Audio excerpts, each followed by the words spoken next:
Assalamualaikum warahmatullahi ta'ala wabarakatuh. Bismillah, alhamdulillah, wassalatu wassalamu ala rasulillah, la hawla wa la quwata illa billah. Selamat malam sahabat-sahabat, saudara-saudaraku dimanapun berada. Selamat menunaikan ibadah puasa. Semoga dalam melaksanakan ibadah puasa, semua sahabat dimanapun berada senantiasa diberikan kekuatan dohir dan batin, dan sampai puncaknya, sampai hari raya Idul Fitri. Nah sahabat, alhamdulillah pada malam hari ini saya berada di kediamannya Ibu Ipeh ya, dan ini adiknya ya, ya, yang namanya Erni ya. Alhamdulillah setelah kemarin saya bersama Gus Idris dan juga Ustadz Yudi dan Ustadz Fajar ke sini,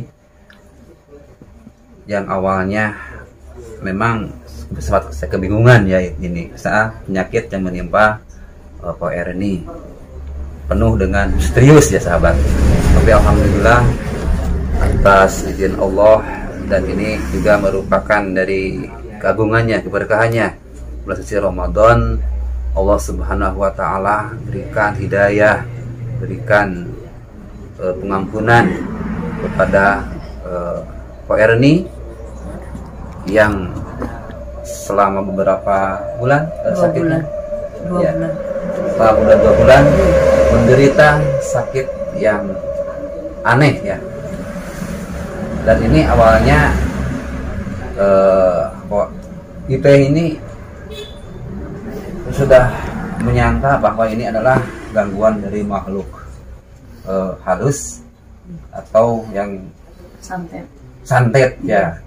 Jadi Erni ini sahabat awalnya menyangka santet, makanya mengundang guru besar kita Gus Idris untuk mengobati. Tapi akhirnya di luar dugaan, Erni ini bukan kena santet, tapi kena adab ya dari Allah Subhanahu wa taala. Erni, kan saya kesini selain satu saya silaturahmi, juga saya ingin bertanya-tanya ya. Iya. Mungkin dari pengakuan PIP dan juga PNI bisa menjadi suatu pelajaran bagi sahabat-sahabat semuanya, menjadikan suatu ibroh yang memang ada manfaatnya yang bisa diambil. PIP, iya.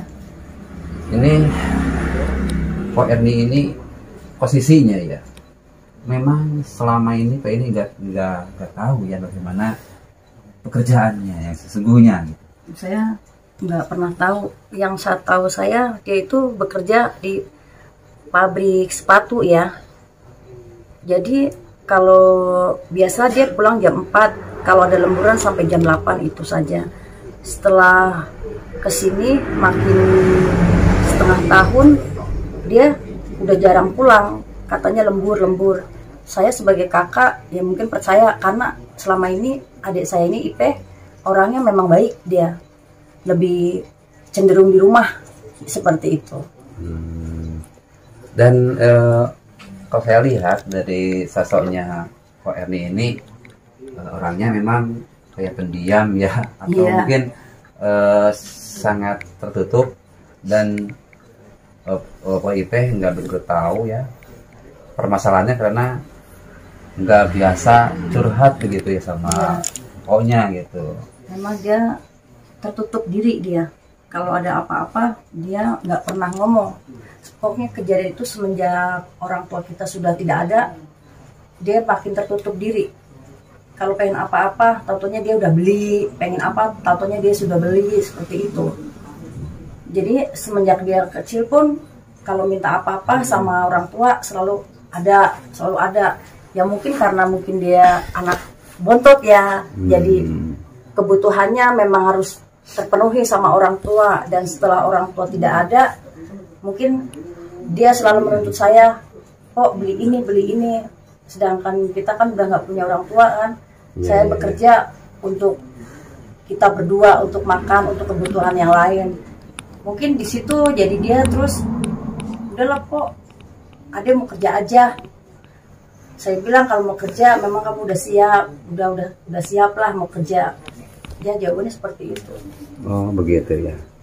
Nah, sekarang saya akan tanya sama Pak Erni sendiri ya. Memang selama ini Pak Erni, kalau menurut saya ya, kalau kebutuhan untuk sehari-hari kan bilang Pak ini apa nggak kekurangan Pak ini ya, kalau soal makan gitu kan, tapi ada saja ya. Tapi kok kenapa ya Pak ini melakukan hal yang disebut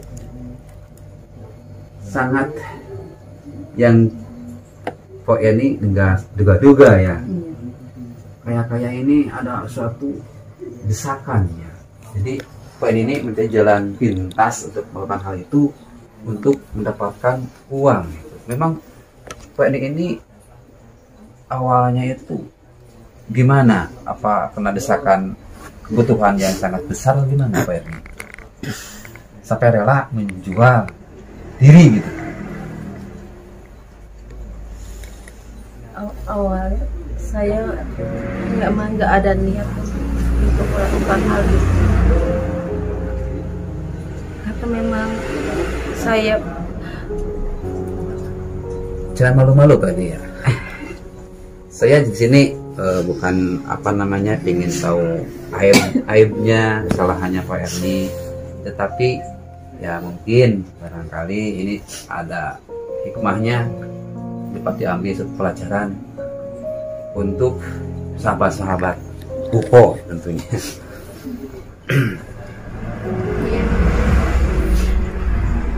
Dulu memang saya selalu dikasih sama orang tua, apa-apa dicukupin sama orang tua. Tapi setelah orang tua nggak ada, saya bingung meminta sama siapa, meminta mampu, saya kasihan. Saya memang kerja, tapi gaji saya tidak mencukupi. Sedangkan saya pengen seperti orang lain, bisa itu, bisa ini, bisa kebeli itu, bisa kebeli ini. Pengen hidup senang seperti orang lain.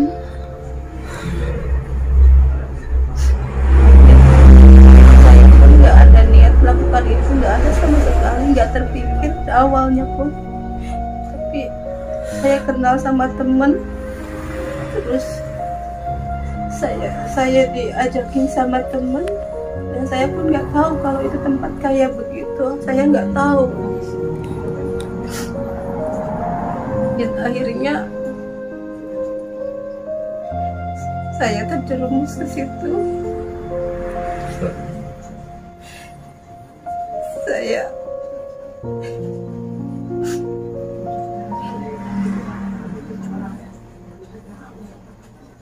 jadi tapi kan Mbak Erni juga tahu ya, apa yang Mbak Erni lakukan itu adalah hal yang melanggar syariat ya. Itu adalah perbuatan dosa yang sangat besar ya. Apakah Mbak Erni nggak kepikiran sampai situ Mbak Erni? awalnya saya kepikiran seperti itu, saya nggak mau melakukan hal itu, saya nggak mau. Tapi entah kenapa awal pertamanya saya masuk ke situ, saya nggak tahu apa-apa, dan saya sadar udah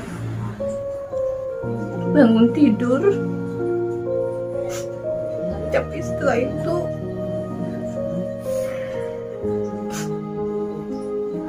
jadi terusan karena kebutuhan ekonomi saya juga, karena kebutuhan saya juga pengen nyukupin hidup saya. Saya juga pengen nyenengin bos saya. Dan saya pun gak pernah bilang sama bos saya kalau saya melakukan hal itu. Saya cuma bilang lembur, kerja lembur. Kalau enggak ya saya nginep di rumah temen. Karena saya nggak mau kerjaan kotor saya ditahui sama bos saya. Saya nggak mau aib saya diketahui sama orang lain. Saya nggak mau. Ya, memang itu perjalanan hidup Mbak Erni ya, harus mengalami suatu perjalanan yang sangat pahit ya, dan sampai merasakan mengalami sakit yang memang aneh ya. Dan saya bisa menyimpulkan ini mungkin karena faktor pergaulan juga, Mbak Erni ya. Pergaulan yang memang dengan orang-orang yang suka mencari jalan pintas, mencari keuntungan dengan cara yang tidak benar. Dan juga mungkin Mbak Erni juga pernah dikasih kayak minum-minuman atau kayak pel-pel gitu ya dari teman Mbak Erni agar Mbak Erni hilang kontrol. Itu pernah merasakan begitu enggak sama temannya? Iya. Mengalami juga ya.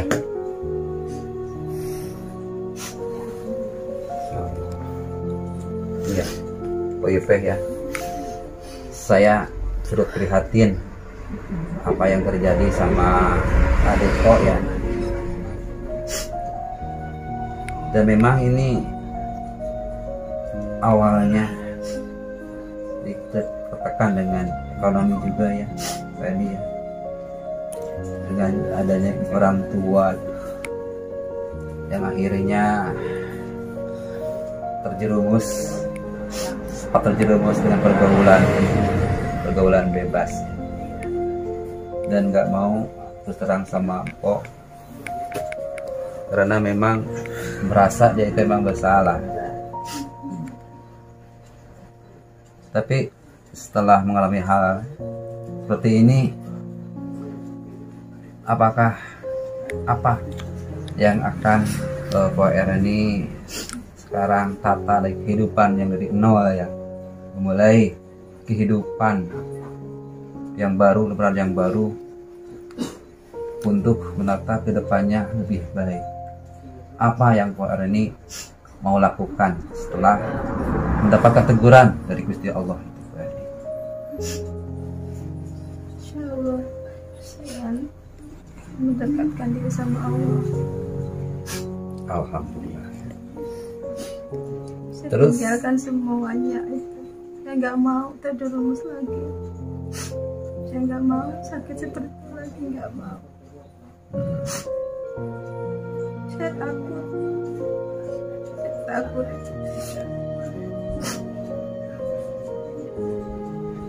Ya. Jadi sekarang Mbak Erni sudah benar ya, taubat ya, taubat yang tentunya taubatan nasuha, dan berjanji untuk tidak mengulangi lagi perbuatan yang nista itu ya, Pak ya.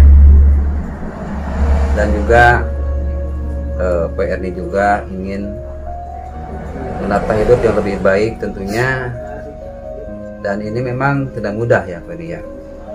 Harus kita itu berjuang, harus kita itu istilahnya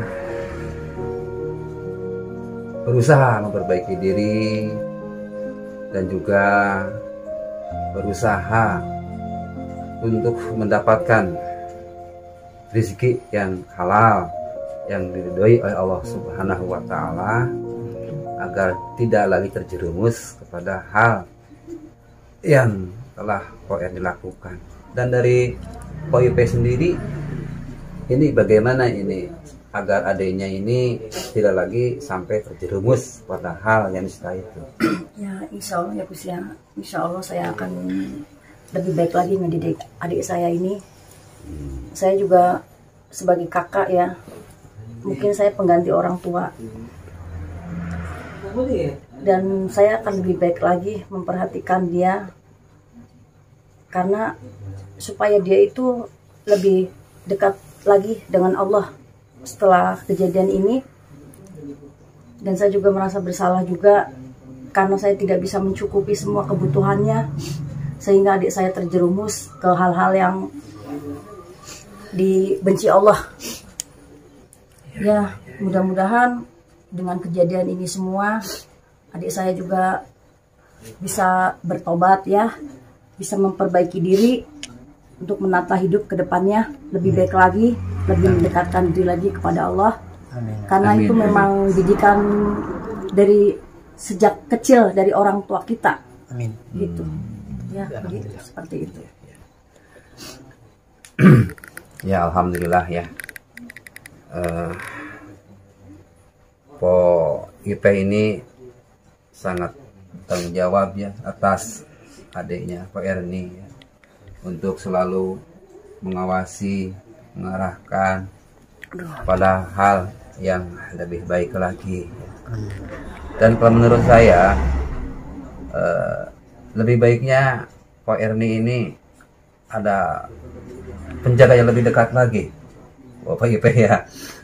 Istilahnya ada yang bertanggung jawab, bukan saja bertanggung jawab secara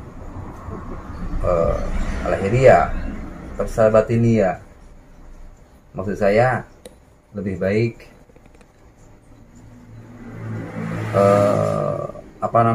untuk berpikir agar Pak ini mempunyai suami. Kan selama ini masih belum punya suami kan ya? Iya, Bagaimana menurut Pak Erni?